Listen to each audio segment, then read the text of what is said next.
Bagaimana kita bisa membedakan musibah, cobaan, bencana, atau azab? Seperti ujian dosen. Misalnya virus corona yang sedang merebak sehingga dampaknya pada kaum muslimin, khususnya muslimin di Indonesia yang tidak dapat melaksanakan ibadah umroh. Pertanyaan dari Bapak Ridwan Ahmad Faizin Emrian Abidin Bandung. Ternyata ini pertanyaan kolektif. Ustadz Somad mau nanya nih, bahwasanya datang musibah dikarenakan adanya maksiat. Nah, oke, nah ini aja. Nah, ada, saya bukan ngada-ngada. Bagaimana caranya bisa membubarkan tempat hiburan malam? Karena saya yakin di tempat seperti ini adalah pusatnya maksiat. Semua hiburan malam mesti ada izin dari Majelis Ulama Indonesia, tokoh adat, tokoh masyarakat, dan disetujui oleh Polsek.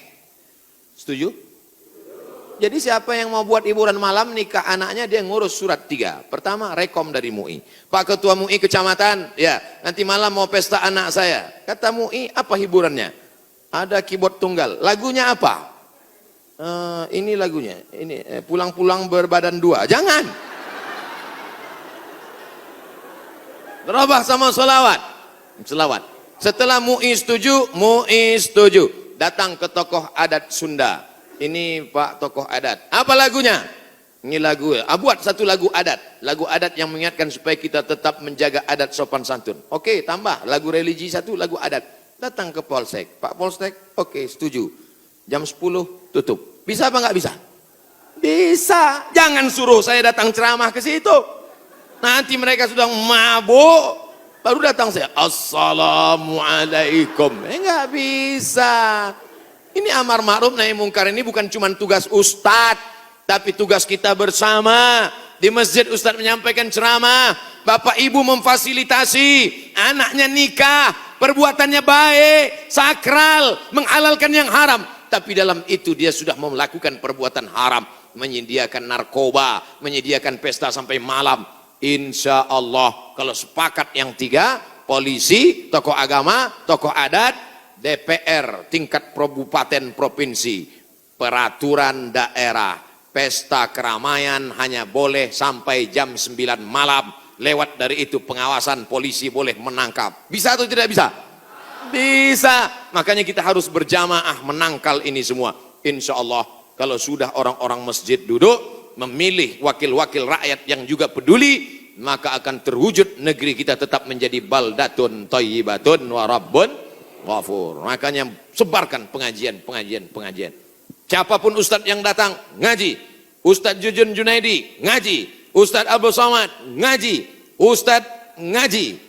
Datang, duduk, diam, dengar. Ada snack, makan. Enggak ada, istighfar.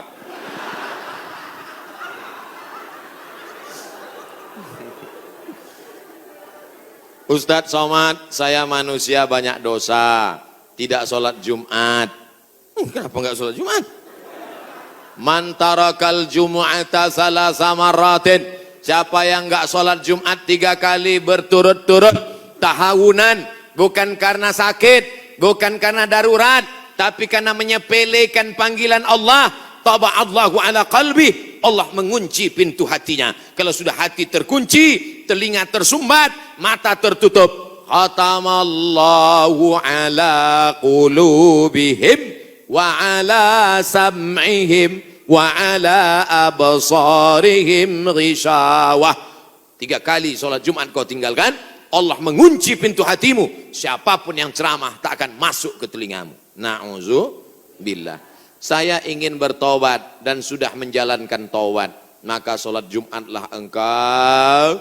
Siapa yang datang hari Jumat saat yang pertama seperti berkurban seekor onta, datang pada saat yang kedua seperti berkurban seekor lembu, datang saat ketiga seperti berkurban seekor kambing, datang saat keempat seperti berkurban seekor ayam, datang saat kelima seperti berkurban sebutir telur ayam. Sekarang banyak yang datang hari Jumat, jangankan telur ayam, telur puyuh pun nggak dapat. Datangnya kapan? Ketika khotib sudah naik ke atas mimbar. Jamaah Jumat yang dimuliakan Allah. Baru dia datang. Terlambat, udah terlambat sholat sunat lagi. Allahu Akbar. Pakai baju kaos tertulis, emang masalah buat lo. Orang kalau taubat itu malu sama dosa-dosa masa lalu, bukan bangga. Ini banyak juga orang udah taubat. Ustaz Somad, saya ini baru hijrah. Dulu semua saya minum. Semua narkotika saya pakai. Ente taubat apa sombong? Orang taubat mengenang dosa itu melelehkan air mata, nangis. Ada juga bukan bangga. Ada juga sebagian jamaah sudah taubat nangis. Ustaz, saya, kamu menyesal minjam uang. Ilaha illallah. Kenapa hati ini masih keras Ustaz? Belum bisa nangis di saat tahajud Ustaz. Datang seorang bertanya kepada Nabi an qaswatil qalbi. Hatinya keras. Apa kata Nabi? At'imil masakin wamsah ra'sal yatim. Kalau mau melembutkan hati, kasih makan fakir miskin, usap kepala anak yatim. Siap? Ngaji jangan ditunda-tunda. Pulang dari sini langsung mampir ke rumah makan, beli nasi bungkus, bawa ke panti jompo. Anak mereka sudah meninggal, hidup sebatang kara, belikan kain sarung, langsung datang. Assalamualaikum Bapak Ketua Panti Jompo. Waalaikumsalam. Berapa semua orang jompo di sini? Ada 100 orang. Saya mau makan siang sama mereka. Semuanya 2 orang aja. Kebetulan bawa nasinya cuma 2 kan. Nah. Melihat mereka nanti menyuap, menggeletar tangannya memasukkan nasi yang kau masukkan, maka disitulah hatimu akan lunak.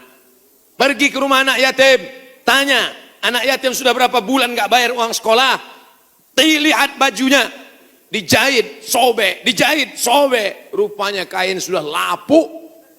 Kain kelas 1 dipakai kelas 6. Belikan bajunya, senangkan hatinya. Nabi yang mengasih resep ini, an qaswatil qalbi.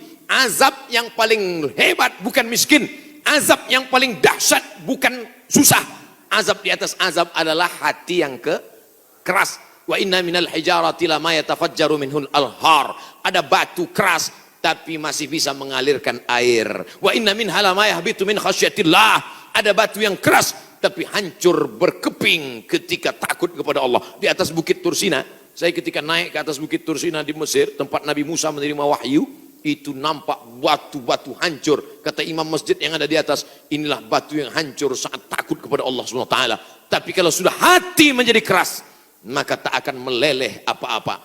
Kalau ada orang tidak meleleh apa-apa, pelit, medit, bakhil, itu salah satu ciri hati yang keras. Lunakkan hati dengan banyak bersedekah. Saya kalau ikut pengajian, telinga saya tahan. Kalau ikut sholat malam, mata saya tahan. Kalau datang ke masjid, kaki saya tahan. Tapi kalau sudah keluar duit, dompet saya nggak tahan.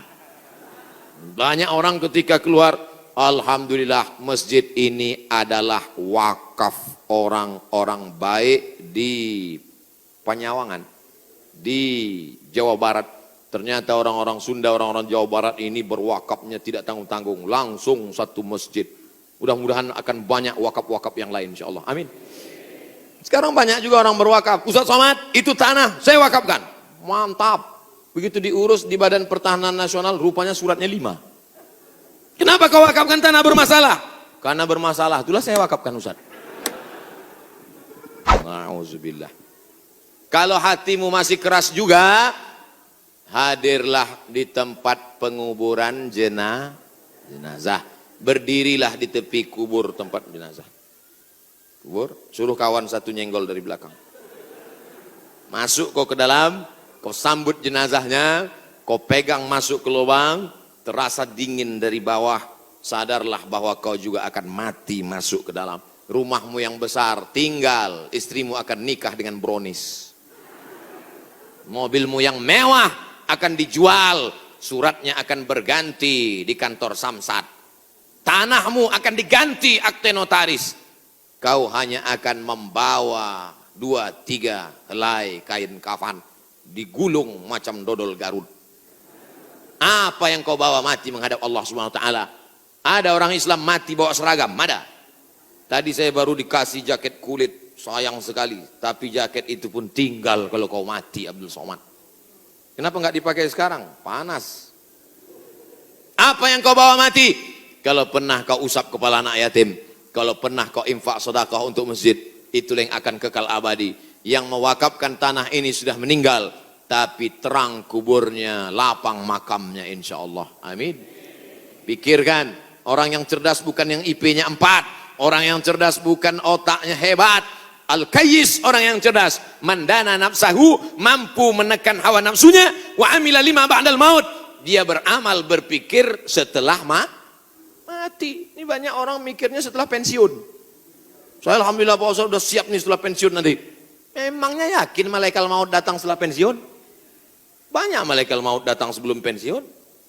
Pikir baik-baik. Pikir itu pelita hati. Lama berpikir, sakit hati.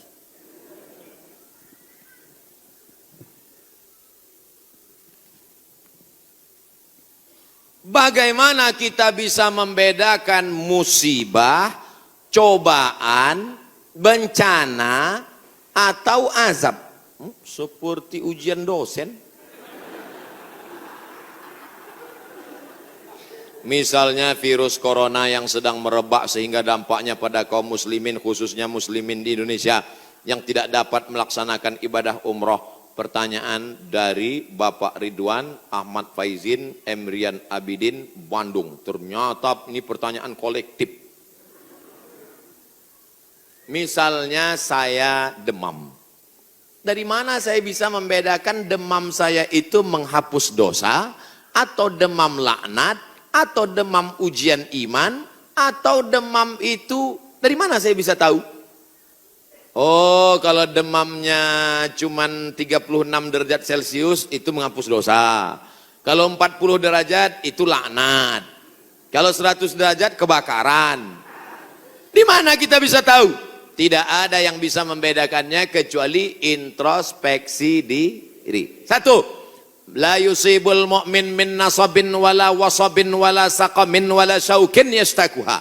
Kalau ada orang yang kena susah hati, gundah gulana, sakit, duri menusuk tapak kaki, keluar dari rumah, lupa pakai sendal, melangkah, duri menusuk tapak kaki, illa kafarallahu anhu biha sayyi'atuh, maka dengan itu sebenarnya Allah ingin membersihkannya dari dosa. Makanya kita selalu husnuzan.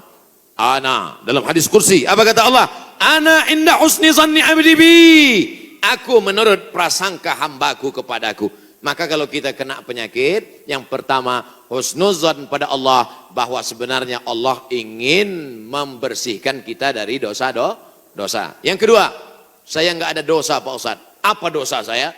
Saya nggak pernah minum khamar, saya nggak pernah sabu-sabu, saya nggak pernah berzina, saya nggak pernah pakai narkoba. Dosamu adalah ketika kau merasa bahwa kau tidak berdosa. Itulah dosa. Dosamu adalah ketika engkau sehat, tapi tak kau pakai mensyukuri nikmat Allah. Itulah dosa. Maka siapa yang berkata, saya tidak pernah silap, saya tidak pernah salah, saat itu dia sedang silap dan salah. Al-insan mahallul khata' wan nisyan. Manusia tempatnya silap, lupa dan salah. Yang kedua, ketika kita sakit, sebenarnya Allah ingin mengangkat derajat kita. Karena sebetulnya amal kita tidak cukup. Kita sudah ditempatkan di tempat surga Jannatul Firdaus. Tapi ketika malaikat ditanya, sudah cukupkah amalnya? Belum. Beri dia ujian. Supaya amalnya mencukupkan dia dengan amal sabar. Ada amal yang lebih tinggi dari tahajud. Lebih hebat daripada jihad. Apa dia? Innama yuwaffas sabiruna ajrahum bighairi hisab. Amal sabar menerima musibah. Tidak caci maki, sumpah serapah. Yang ketiga, bisa jadi laknat Allah. La ta'murunna bil ma'ruf. Mestinya kau tolong saudaramu yang ada di Uighur. Mestinya kau bantu saudaramu yang sedang teraniaya di India. Tapi mulutmu diam, kau tak mau menolong.